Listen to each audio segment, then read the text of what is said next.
আজকে আপনাদের একটি সহজ পদ্ধতিতে একটি 10 ইঞ্চি টবের গাছকে কি করে রিপোর্ট করতে হয় এবং তার মাটিতে কি কি মেশাতে হয় সম্পূর্ণ পুরো ডিটেলসটা দেখাবো। ভিডিওটা স্কিপ না করে পুরোটাই দেখবেন। একটি বড় 10 ইঞ্চি টব ভালো করে দেখতে পাচ্ছেন। টবটিকে সাইড করে শুয়ে দিয়ে সাইড দিয়ে হাত দিয়ে আস্তে আস্তে আস্তে করে চারিদিকে গোল করে আস্তে আস্তে করে বাড়ি দিতে হবে। বাড়ি দিলে এক সময় টবটি থেকে মাটিটা যেটা আছে সেটা আলগা হয়ে উঠে আসবে। আস্তে আস্তে দেখুন কি করে সাইড দিয়ে বাড়ি দিচ্ছি চারিদিকে ঘুরিয়ে ঘুরিয়ে। আস্তে আস্তে উঠে এসছে গাছটি, টপ থেকে সম্পূর্ণটাই পুরো উঠে এসছে। এবার টপটিকে সাইডে সরিয়ে পুরো মাটিটাই দেখতে পাচ্ছেন শিকড়ে পুরো ভরপুর হয়ে গেছে। ওর পুরো শিকড় মাটিতে আর জায়গা নেই।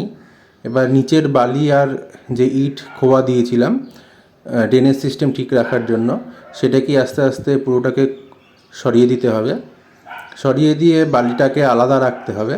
বালি আর পাথরটাকে সম্পূর্ণ আলাদা রেখে পুরোটা যে মাটি আছে মাটিটাকে আস্তে আস্তে করে এই সাইডে করিয়ে নিয়ে পুরোটা সুন্দর করে বালিটাকে আস্তে আস্তে ছাড়িয়ে নিতে হবে, পুরো যাতে পরিষ্কার হয়ে থাকে, বালি যাতে না থাকে। এবার একটা নিড়ানি বা খুরপি জাতীয় কিছু দিয়ে শিকড় শুদ্ধ যে মাটি আছে সেটাকে আস্তে আস্তে পুরো কেটে ফেলতে হবে। বেশি না, একটু গোল রাউন্ড করে কাটতে হবে যাতে গাছটি সারভাইভ করতে পারে।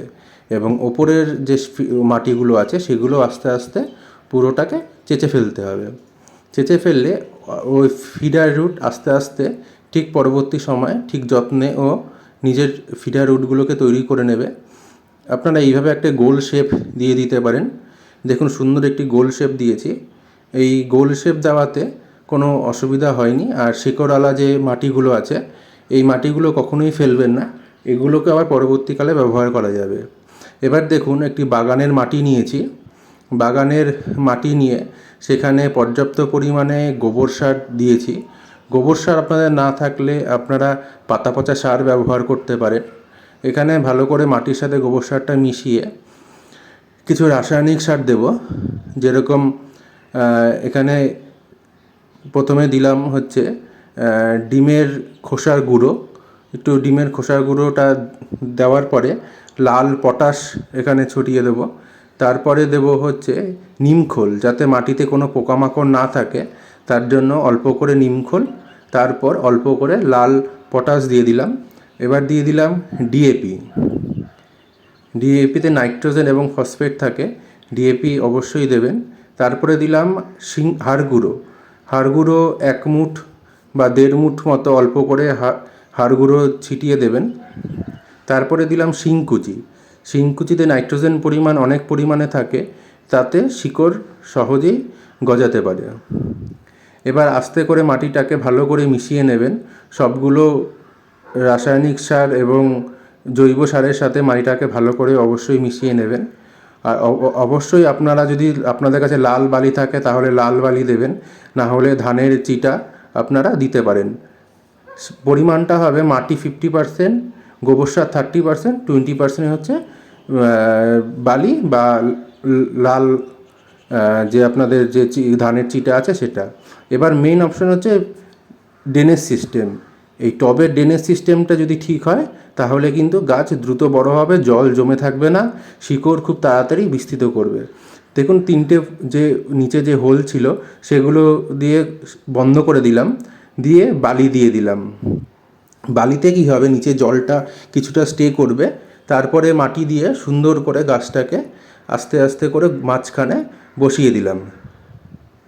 দেখুন সুন্দর করে মাঝখানেও গাছটাকে বসিয়ে দিয়ে তার চারিপাশ দিয়ে মাটি দিয়ে দিলাম, যাতে গাছটা না সরে যেতে পারে। সুন্দর করে দেখুন চারিদিক দিয়ে আস্তে আস্তে করে পুরো টবটায় পুরো মাটিটা ভরে দিতে হবে। এমনভাবে ভরতে হবে যাতে ওপর থেকে অন্তত 1 থেকে 2 ইঞ্চি জায়গা থাকে জল দেওয়ার জন্য। জল তো অবশ্যই দিতে হবে, তার জন্য যাতে 1 থেকে 2 ইঞ্চি যাতে মাটিতে জায়গা থাকে। এবার একটি পাত্রে 2 মগ জল নিয়েছি। 2 লিটার জল নিয়ে সেখানে 4 থেকে 5 গ্রাম হিউমিক অ্যাসিড দিলাম এবং তার সাথে 2 গ্রাম দিলাম 12-61-0 এবং হিউমিক অ্যাসিড দিয়ে গাছকে দিলে গাছ দ্রুত শিকড় বৃদ্ধিতে সহায়তা করে এবং গাছের যে স্ট্রেস পেয়েছে গাছকে স্ট্রেস থেকে রিমুভ করাতে সাহায্য করে। ভালো করে এবার নাড়িয়ে নিয়ে গাছের গোড়ায় 2 মগ জল সুন্দর করে ঢেলে দিলাম। এতে গাছটি দ্রুত বৃদ্ধি হবে এবং গাছটি তার স্টেজ থেকে রিমুভ পেয়ে দ্রুত ফুল আমাদেরকে দেবে।